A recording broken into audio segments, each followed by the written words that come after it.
사랑하는 성도님들, 오늘 본문은 너무나 유명한 선한 사마리아인 비유 본문입니다.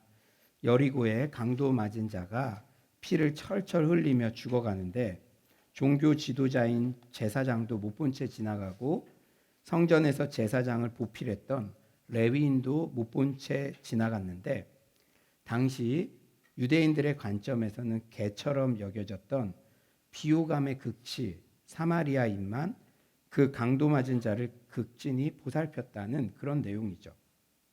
그런데 놀라운 사실은 선한 사마리아인 비유 또한 누가복음에만 기록되어 있다는 것입니다. 여리고의 강도 맞은 자 같은 연약한 자들에 대한 누가의 따뜻한 시선이 다시 한번 느껴지는 본문이죠. 여러분 잘 아시다시피 지난 목요일부터 토요일까지 원코리아 넥스트 청년 연합수련회를 은혜 가운데 다녀왔습니다. 여러분들 그 은혜 현장의 분위기를 느껴보고 싶으신 분들은 저희 유튜브 채널에 그 금요일 집회 실황 기도회까지 다 있으니까 한번 기도하는 마음으로 또 함께 은혜 받는 마음으로 한번 이렇게 보셨으면 좋겠습니다. 그런데 이 설교자의 숙명은 어느 장소 어느 행사에 가 있어도 늘 생각은 주일 설교 본문에 집중되어 있기 때문에 수련회 장소에서도 오늘 본문을 아침, 점심, 저녁으로 계속 생각했던 것 같아요. 저는 이번에 몇 가지 참 은혜로운 점들이 있었는데 자연스럽게 둘째 날 집회가 끝나고 저와 한 10명 정도의 청년 대학생들과 이렇게 이런저런 대화를 나눴는데 거의 새벽 3시까지 대화를 나눴습니다. 그래서 너희들 그동안 궁금했던 점들 뭐 생활하면서도 그리고 성경적으로도 그랬더니 저는 그런 질문들이 안 나올 줄 알았는데 뭐 결혼은 어떻게 하셨어요? 제가 돈이 없는데 어떻게 결혼 이렇게 하는 게 그게 무책임한 거 아니에요? 뭐 이런 얘기도 묻고 또 어떤 친구는 하루 일과를 목사님 어떻게 보내세요? 새벽 기도, 금요철야, 주일 설교, 또 토요일 저녁까지 수련회 우리들 데려다주고 주일날 또 설교하셔야 되는데 그런 것들을 어떻게 준비하세요? 그리고 설교하실 때 책 인용도 하시는데 목사님 독서 습관이나 이런 것들 그리고 우리 아이들이요 모든 교회 성도님들한테 다 칭찬받는 게 예의가 바르고 또 사회성이 있습니다.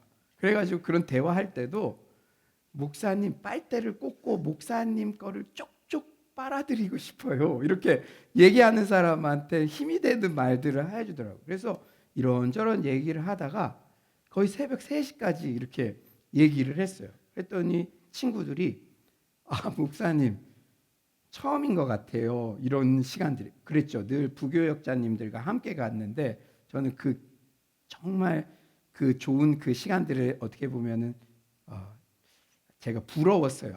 우리 친구들이랑 가깝게 있는데 또 부교육자님 계신데 제가 이렇게 할 수는 없잖아요. 그랬는데 이번에는 또 그런 기회가 있어서 아이들도 나중에도 또 묻고 답하고 이런 시간들도 좀 있으면 좋겠다 그런 생각도 했습니다. Anyway, 그런데 그래서 제가 이제 다른 얘기는 안 해주고 어떻게 그 설교들 다 감당할 수 있느냐? 그래서 그거는 이제 집중력이다, 몰입이다. 하루에 1-2시간만이라도 다른 사람한테 방해받지 않는 그 코어 시간, 그 시간은 좀 이기적으로 딱 확보해 놔야 된다. 나에게는 새벽 기도 이후 오전 시간, 그때 다 해결한다. 뭐 이런 얘기들을 해줬습니다. 그리고 수련회 때 같은 때도 이제 야외 활동 같은 거 할 때는 그 스태프들한테 정중하게 부탁을 해서 이 3시간은 제가 좀 있겠습니다. 방 안에 있겠습니다. 그래서 이제 그런 시간에 이렇게 썼죠. 그래요. 그래서 이제 이 본문을 수련회 장소에서도 계속 이제 묵상을 했는데 그러면서 자연스럽게 오늘 본문과 얽힌 개인적인 몇 가지 에피소드가 떠올랐습니다. 첫째로 오늘 본문은 5년 전 제가 부산에서 사역을 정리하고 서울행을 하게 되는 중요한 역할을 한 말씀이었습니다. 당시 부산에서 안정적인 사역을 하고 있었는데 서울로 가서 사역을 하는 선택을 한다는 게 쉽지 않았습니다. 그런데 당시 월요일마다 부산에서 서울을 오가며 한 학교에서 대학원 공부를 하고 있었는데 그 혹한의 추위에 대학교 기숙사 앞에 벌벌 떨며 웅크리고 앉아있는 노숙자 아저씨를 보았습니다. 대학생들이 버린 배달치킨 쓰레기 더미에서 살을 발라먹고 있는 너무나 처참한 모습이었죠. 저는 그 아저씨에게 그때 제가 공부한다고 장모님이 월요일 갈 때마다 간식들을 막 싸주셨거든요. 제가 가지고 있었던 홍삼, 원액, 구운 계란 3개 등을 전부 그 노숙자에게 드리면서 탈이 날 수 있으니 한꺼번에 먹지 마시라고 신신당부를 했습니다. 그리고 다음 주 이 시간에는 내가 두꺼운 점퍼 하나를 드릴 테니 꼭 이 자리에 계셔야 한다고 말씀드렸습니다. 그런데 웬걸 제가 몇 발자국 나선 후에 돌아서자마자 그 아저씨는 모든 간식들을 허겁지겁 입으로 다 우겨 넣었습니다. 전 그때 눈물이 핑 돌았습니다. 인간의 고상한 존엄성의 마지노선까지 상실되어 보이는 그 처참한 모습을 보는데 저도 모르게 한 가지 당황스러운 장면이 오버랩 되었습니다. 그 노숙자의 모습에서 예수님의 모습이 보였습니다. 예수님이 현재 서울 땅에 오신다면 저렇게 굶주리고 계실 것 같았습니다. 서울 땅에 목자 없는 양같이 유리 방황하는 주의 백성들이 있다는 소식을 들었는데 그 창자가 끊어질 것 같은 안타까운 예수님의 마음을 헤아리는 흉내라도 하는 그런 진정성 있는 목자 찾고 찾으시며 굶주려 하시는 예수님의 모습이 오버랩 되었습니다. 당시 외람되게도 저에게 여리고의 강도 맞은 자는 바로 예수님처럼 보였고 예수님 안타까운 마음 함께 헤아리는 흉내라도 내는 선한 사마리아인 같은 목회자 되겠다고 마음으로 결단하며 서울에 왔습니다. 그런데 이번 수련회 둘째 날 강사 서진교 목사님도 노숙자의 모습에서 예수님을 보게 되는 동일한 간증을 나누시는 모습을 보며 너무 깜짝 놀랐습니다. 그분은 제가 섭외했는데 저에게 그 말씀 주시려고 그분이 오셨구나라는 생각이 들었고 그 작은 자에게 한 것이 내게 곧 한 것이다. 아, 노숙자의 모습에서 예수님이 오버랩된 게 지극히 성경적인 것이었구나. 다시 한번 저의 소명이 확실해지는 그런 기회가 되었습니다. 두 번째 에피소드는 서울로 교회가 미션홈 사역을 하게 된 결정적 동기가 된 말씀 또한 오늘 본문이었습니다. 서울에서 사역하고 2년차 되던 해 연초 강단 기도를 드리는데 실질적으로 이 시대를 살아가는 강도 맞은 자는 누구일까? 어떤 부류일까? 주님께 많이 물었습니다. 사람마다 소명은 다르겠지만 저에게는 서울에 있는 청년 대학생들이 눈에 밟혔습니다. 아예 금수저로 태어나지 않으면 출발부터 포기를 강요받는 냉혹한 현실 속에서 청년 대학생들에게 그저 힘내라는 말만으로는 어떤 위로도 되지 않을 것이라 여겨졌습니다. 특히 지방에서 서울로 유학 온 청년 대학생들은 서울 거주 비용이 너무 비싸기 때문에 그런 경제적 압박으로 꿈을 향해 날개를 채 펴보기도 전에 꺾이겠다는 마음이 들었습니다. 어떻게든 교회가 너희들을 사랑하고 너희들의 꿈을 응원한다는 흉내라도 내고 싶었습니다. 그런데 착한 마음만 먹어도 응답하시고 우리의 작은 신음까지도 응답하시는 좋으신 하나님께서 미션홈 사역을 할 수 있는 길을 열어주시고 여러 가지 우여곡절도 있었지만 5년째 지금까지 지속되어 왔습니다. 여러 교회가 모였어도 우리보다 교세가 큰 교회들이 모였어도 우리 교회 청년 대학생들이 가장 많은 수가 모이는 것은 이 사역과 무관하지 않을 것입니다. 사역의 열매는 마음과 물질과 시간을 드리는데 정비례해서 그 열매도 나타나기 때문입니다. 최근 중요한 계기로 제가 하나님께서 또 저에게 마음을 부어주시려고 이런 경험들을 하게 하신 것 같아요. 당시에는 기도 중에 그런 환상을 보고 그런 비전을 보았다면 최근에는 제가 발품을 팔아 직접 돌아다니게 되었습니다. 최근 중요한 계기로 강동역, 둔촌동역 인근의 고시원, 원룸, 투룸 등 다양한 공간들을 직접 발품을 팔아 찾아다니는 기회가 있었습니다. 특히 강동역 근처에 여건이 좀 괜찮다고 자랑하는, 홍보하는 고시원도 직접 제가 찾아가 보았는데 그 모텔 근처 그 좁은 공간에 제 사랑하는 아들, 딸, 우리 청년 대학생들이 누워 있다고 생각하니 차마 상상이 가지 않았습니다. 내가 영준이 얼굴도, 영민이 얼굴도, 사랑하는 우리 대학생들 얼굴 한 명 한 명을 그 침대 위에 대입해 봤는데 상상하기도 싫더라고요.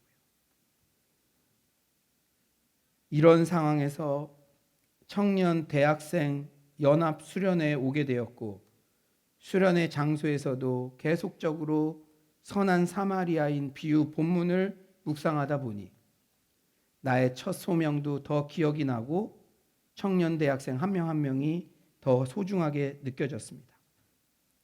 그렇다면 오늘 선한 사마리아인 비유가 지금 이 시점에 우리 공동체 그리고 각자에게 주시는 교훈은 무엇일까요? 첫째로 우리의 믿음은 행위로 증명이 되어야 한다는 점입니다. 믿음이 뭐로 증명이 돼야 된다고요? 행위. 저에게도 계속 말씀하시는 부분이에요. 좀 말 좀 많이 하지 말아라.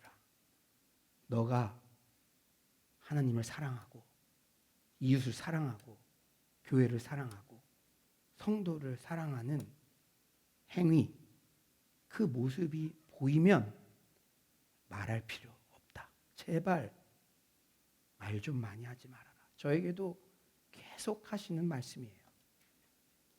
예수님께서 선한 사마리아인 비유를 갑자기 툭 하신 게 결코 아닙니다. 제가 오늘 본문이 길어도 처음부터 읽은 이유가 있어요. 예수님께서 선한 사마리아인 비유를 하시기 전에 율법학자가 중요한 질문을 했어요. 어떻게 해야 영생을 얻겠습니까? 행함으로 믿음을 증명해야 된다는 것을 구원론적인 관점에서 물었던 것입니다. 그 질문에 대해서 대화를 이어가시는 가장 마지막에 선한 사마리아인 비유를 들려주신 거예요. 여러분, 이건 아주 중요한 포인트입니다. 한 율법학자가 내가 무엇을 하여야 영생을 얻으리까라는 질문에 대해 대화해 나가는 과정 가운데 선한 사마리아인 비유를 해주신 것입니다. 결론적으로 무엇을 하여야 영생을 얻으리까라는 질문에 대한 예수님의 대답은 마지막 37절에 나옵니다. 37절 하반절. 가서 너도 이와 같이 하라 하시니라. 하라. 즉 말만 번지르르하게 믿음 있다, 거룩하다 하지 말고, 사랑한다 하지 말고 선한 사마리아인처럼 실제로 살아야 한다는 말씀입니다. 너가 실제 하나님 사랑, 이웃 사랑, 교회 사랑한 행동들을 하나하나 적어서 나에게 가져와 봐라. 이 말씀이에요. 이는 행위 구원론을 말하는 게 결코 아닙니다. 예수 그리스도의 십자가 사랑으로 내가 구원받았다는 믿음이 있다면 말만이 아니라 행함으로 그 믿음을 입증해야 한다는 것입니다. 행함은 뭡니까? 시간을 투자하고 물질을 투자하고 봉사를 하고 우리가 어떤 대상을 사랑한다면 그 대상과 시간을 같이 하고 이것을 말하는 것이죠. 예수님께서는 지속적으로 하나님을 향한 신실한 태도를 하나님의 말씀을 듣고 행하는 것으로 가르치셨습니다. 그리고 오늘 본문에서도 역시 이 교훈은 의도적으로 강조되고 있어요. 행하다라는 동사가 반복해서 나옵니다. 25절 내가 무엇을 해야 합니까? 28절 이것을 행하라. 37절 너도 이와 같이 하라. 말은 잘하는데, 그리고 제가 이러한 성경 공부를 했고 이러이러한 것을 많이 압니다. 그런데 행함이 없어요. 이건 어쩌면 저의 고민이자 여러분 모두의 고민이라고 느껴집니다. 저도 수련회 장에서 계속 제 자신을 돌아보면서 주님, 말만 하지 않고 행하게 하소서. 율법학자의 모습을 통해 제 자신을 돌아보게 됩니다. 혹시 지식적으로는 하나님 사랑, 이웃 사랑을 알고 입으로는 하나님 사랑, 이웃 사랑을 말해도 실제 행함은 전혀 다른 차원이에요. 사랑은 동사예요. 말과 혀로만 사랑하지 않고 행함과 진실함으로 해야 합니다. 고 유진 피터슨 목사님은 동사로서의 사랑에 대해 이렇게 말씀하세요. 여러분 한번 잘 들어보세요. 사랑이라는 명사가 동사가 되는 순간 그것은 더 이상 토론하거나 이해하거나 탐구해야 할 주제가 아니다. 그것은 우리의 삶 속으로 들어온다. 그리고 그 동사가 명령형으로 전해지면 그것은 순종의 행위를 통해 살아난다. 행동으로 옮겨지고 이야기 속에 심겨지고 그 이야기 속에서 자신의 참 성질을 드러낸다. 이야기 속에서 동사로 사용되면 그 고귀하고 영광이 울려 퍼지는 단어가, 여러분 잘 들으십시오. 사랑이라는 단어가 첫 번째, 우리의 영혼을 고귀하게 하고 영화롭게 하기 위해서 사용되고 있는지, 실제 진정성을 가지고 사용되고 있는지, 이제 부정적인 샘플입니다. 이웃이 사라져버린 이 세상에서 사람을 조작하는 욕심으로 사용되는지, 사랑한다는 말로 가스라이팅, 자기 사람 만들려고 얼마든지 부부 가운데도 공동체 가운데도 쓰일 수 있다는 거죠. 그리고 또 한 가지, 냉소적인 권력 혹은 비인격적인 탐욕을 은폐하기 위해 사용되고 있는지, 아이들 사랑해서 고아원했다고 하지만 막 착복 및 부정을 하는 그런 일들도 드러나죠. 분명해진다는 것이죠.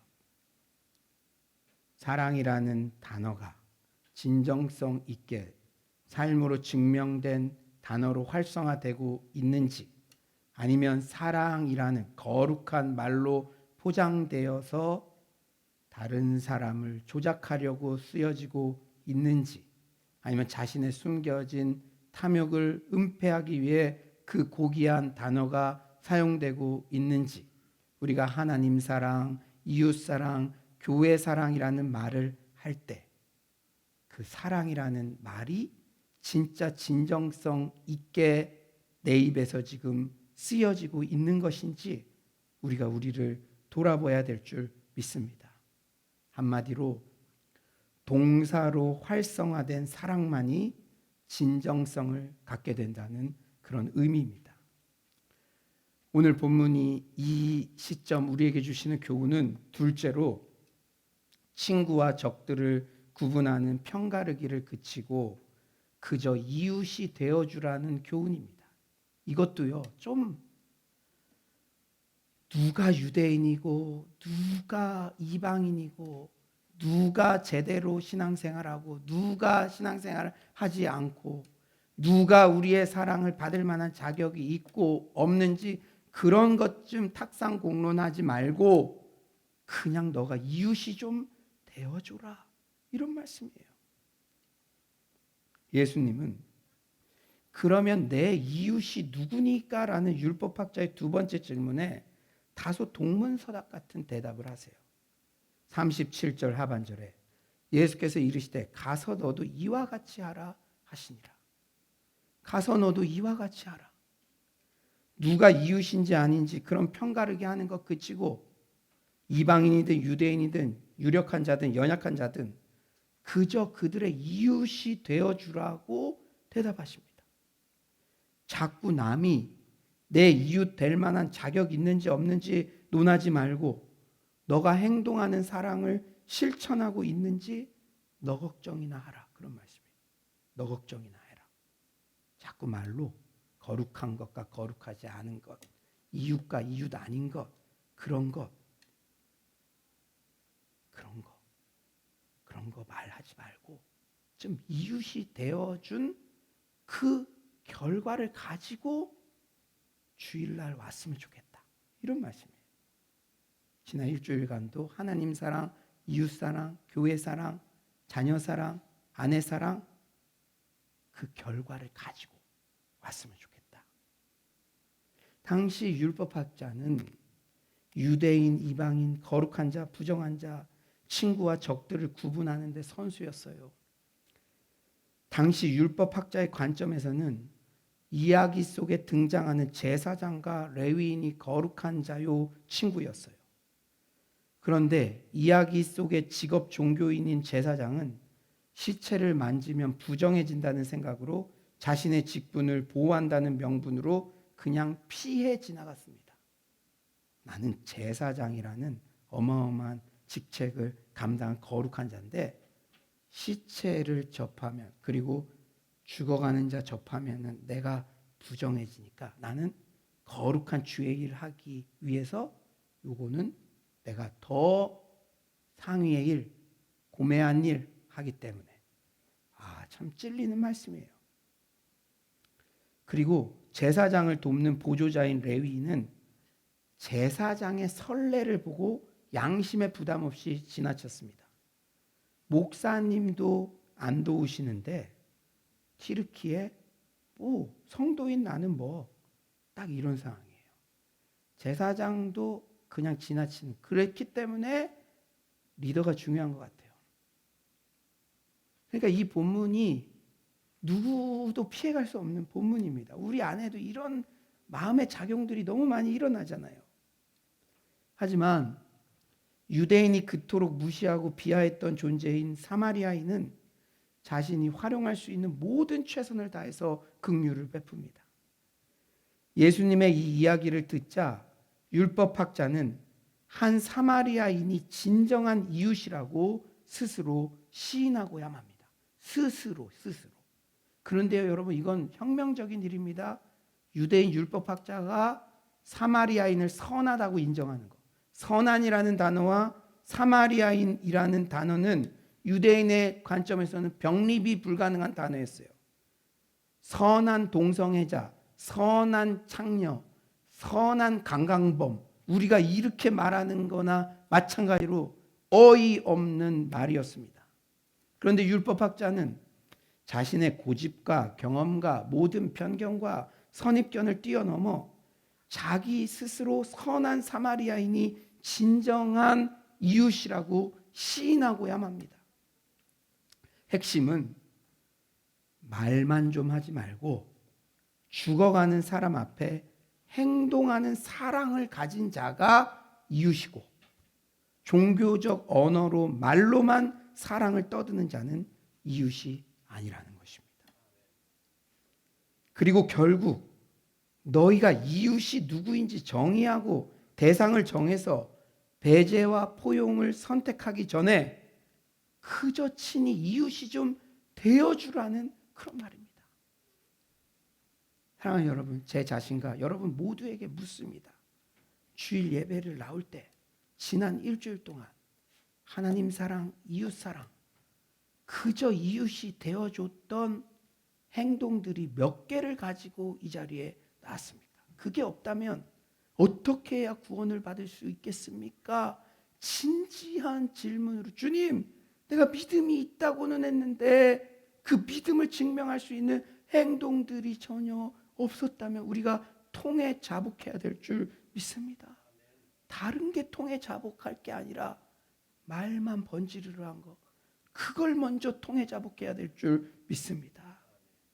제발 머리로만 말로만 이게 거룩, 이게 이웃, 이게 사랑 떠들며 사랑을 전해줄 자격이 되는 대상인지 아닌지 말로만 떠드는 탁상 공론을 그치고 그저 이웃이 되어주라는 말씀을 그냥 얘기하면 상처받을까 봐 이야기를 통해서 예수님께서 들려주고 계신 줄 믿습니다.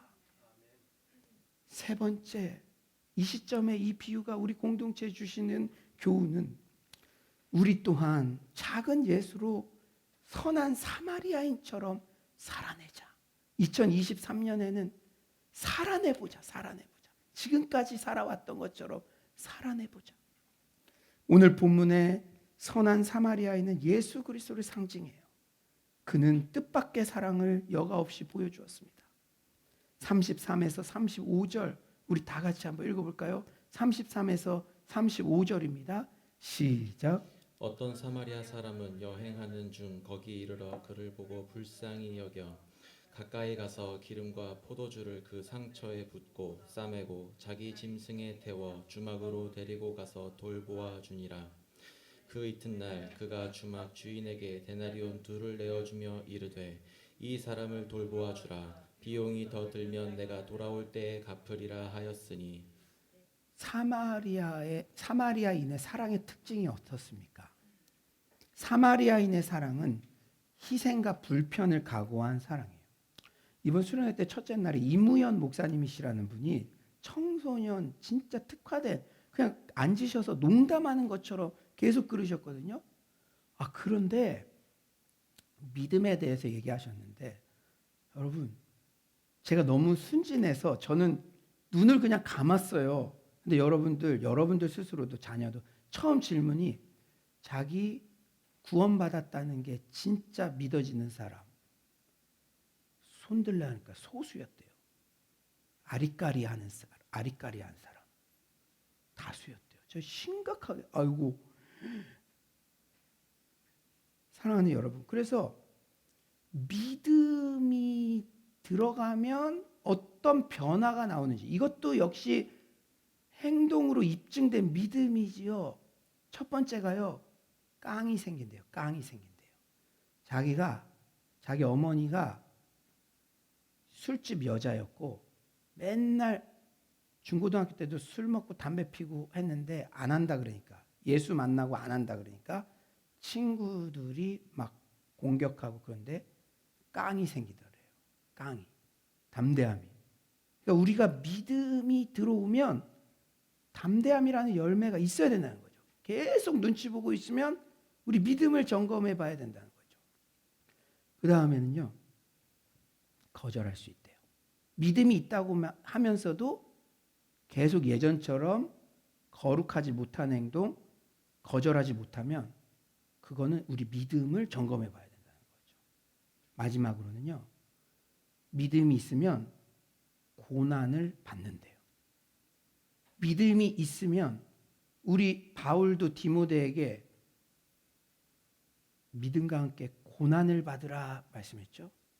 그러니까 믿음이 진짜 들어왔다면 고난 받는 것을 피하지 않는다는 거죠. 근데 자꾸 피하고 있다. 소비주의적 영성. 우선순위가 자꾸 뒤로 밀려나? 믿음을 점검해.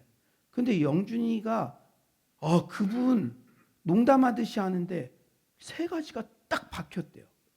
역시 참 전문가가 다르구나 그런 게 느껴졌습니다. 사랑하는 여러분, 오늘요 선한 사마리아인의 사랑도요 희생을 각오한 어찌 보면 고난을 각오한 사랑이었다는 것입니다. 희생과 불편을 각오한 사랑이었다는 거예요. 여러분 사랑이 희생 없이 됩니까? 하나님 사랑, 이웃 사랑, 교회 사랑이 희생 없이 됩니까? 여러분이 제주도 여행하려고 렌터카를 빌렸는데 길가에 누가 강도 맞아 피 흘리며 쓰러져 있었어요. 그 사람 태워가면 가족 간에 오붓하게 즐기려던 여행 스케줄 다 망칩니다. 렌트카 시트도 피로 더럽혀집니다. 그 사람에게 돌려받을 기약도 없는데 응급실 비용도 대신 내줍니다.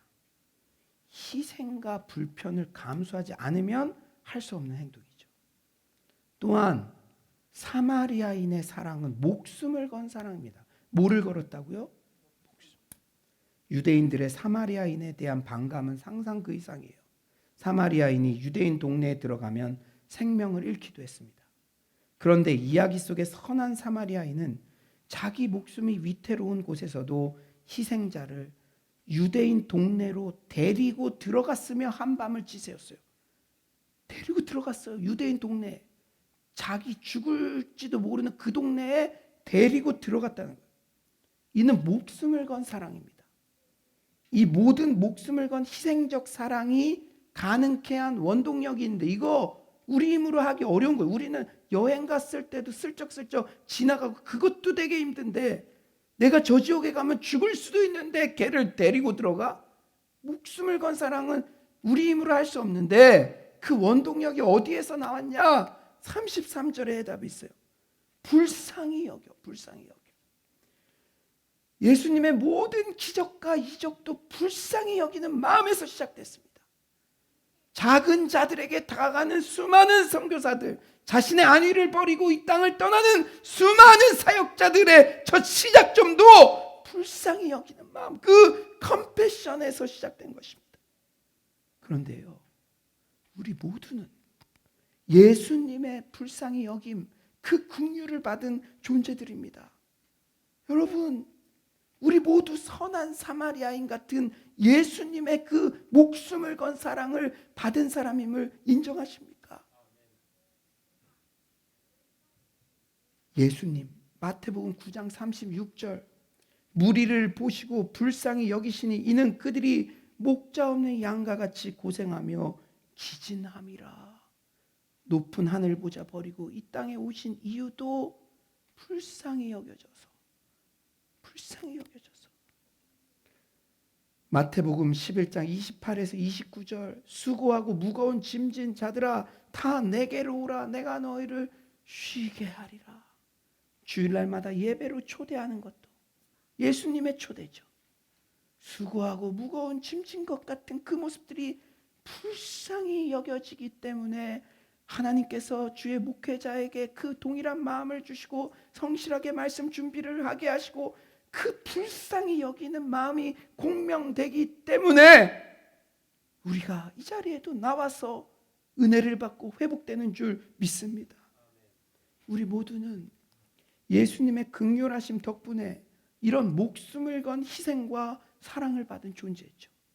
그 사랑을 인격적으로 경험한 자만이 영생을 얻을 수 있고 선한 사마리아인 같은 사랑을 베풀 수 있습니다.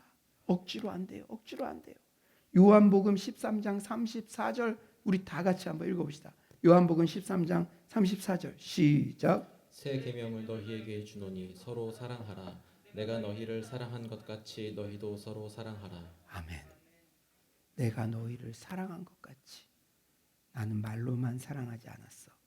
산상수훈의 그 대단한 설교를 말로 전했는데 며칠 뒤에 십자가에서 죽었어. 왼뺨을 치는 자들에게 오른뺨도 내가 돌려주었어. 십자가상에서도 나를 고발했던 자들, 그 왼뺨 치는 자들, 주님, 저 사람들 몰라서 저런 거니까 용서해 주세요. 오른편도 내가 됐어. 사랑하는 여러분, 우리가 오늘 설교 뭐 그렇게 이 긴 시간 기억이 남겠습니까? 그런데요, 우리가 사랑받았잖아요. 예수님께 사랑받았잖아요. 내가 지금 말만 앞선 것 같아. 그러면 십자가 앞에 나아가야죠. 긍휼히 여기는 마음, 내 영혼을 긍휼히 여기는 마음, 불쌍히 여기는 마음, 그게 회복되는 것은 십자가 앞에서 예수님이 그런 목숨을 건 사랑, 희생과 불편을 감수한 사랑, 그것을 나를 위해 모두 쏟아주셨기 때문에 너희도 서로 사랑하라. 이것이 가능한 줄 믿습니다. 이제 말씀을 정리하겠어요. 수련회 둘째 날 말씀을 전하신 서진교 목사님은 얼마 전 작은 자의 하나님이라는 책을 출간하셨어요. 그런데 요새 욕먹고 계시대요. 키가 193이더라고요. 제가 옆에 서니까 오징어가 된 기분이었는데, 근데 작은 자의 하나님. 수련회 때도 자신의 사역에 회심을 일으켰던 마태복음 25장 40절 말씀을 중심으로 은혜의 메시지를 선포해 주셨습니다. 우리 다 같이 한번 읽어볼까요? 40절 시작. 임금이 대답하여 이르시되 내가 진실로 너희에게 이르노니 너희가 여기 내 형제 중에 지극히 작은 자 하나에게 한 것이 곧 내게 한 것이니라 하시고. 아멘. 성경으로 입증됐죠. 작은 자 하나, 그 노숙인 하나, 그에게 한 게 나에게 한 거다. 근데 그분의 간증 중에 진짜 제가 은혜가 됐던 게, 우리 삶 속에서도 제 아내가 어제도 그 탈북인 자매가 결혼했는데 애를 낳아서 돌잔치를 했어요. 근데 토요일 날 제가 거기 제일 먼저 가라 그랬어요. 왜냐? 탈북인 자매니까 자기 식구들은 없더라고요. 자기 남편 식구들은 엄청 많은데 그럴 때 더 외로울 거 아니에요. 근데 이 서목사님도 작은 자를 섬기는, 그 장애인들 섬기는, 그리고 노숙자들 섬기는, 자기가 신기한 게 청량리역, 서울역 노숙자들 술 냄새 나고 진짜 때로는 폭력을 저지르기도 하고 그러는데, 그 현장에서 사랑을 베풀 때 교회에서 최고의 집회, 최고의 강사가 와서 말씀 전할 때 은혜 받고 세상과 나는 간 곳 없는 것 같은 그런 은혜가 그 현장에서 누릴 수 있다는 거예요. 하나님의 임재를. 그러니까 이거는요, 즐거워서 할 수 있기 때문에 한다는 거예요. 우리 상식으로는 야, 내 한 몸 가누기도 어려운데 어떻게 저렇게 살아? 아니에요. 그 은혜, 여러분들도 예배 때 은혜 받으면 막 날아갈 것 같잖아요. 제 아내도 어제 그 현장에서 은혜 받았대요. 말씀에 은혜 받는 이런 것 같은 은혜를 현장에서 받았대요. 제가 그 서진교 목사님 말씀에 너무나 큰 은혜를 받았는데 이유는 딱 한 가지. 삶으로 증명된 말씀이었기 때문입니다.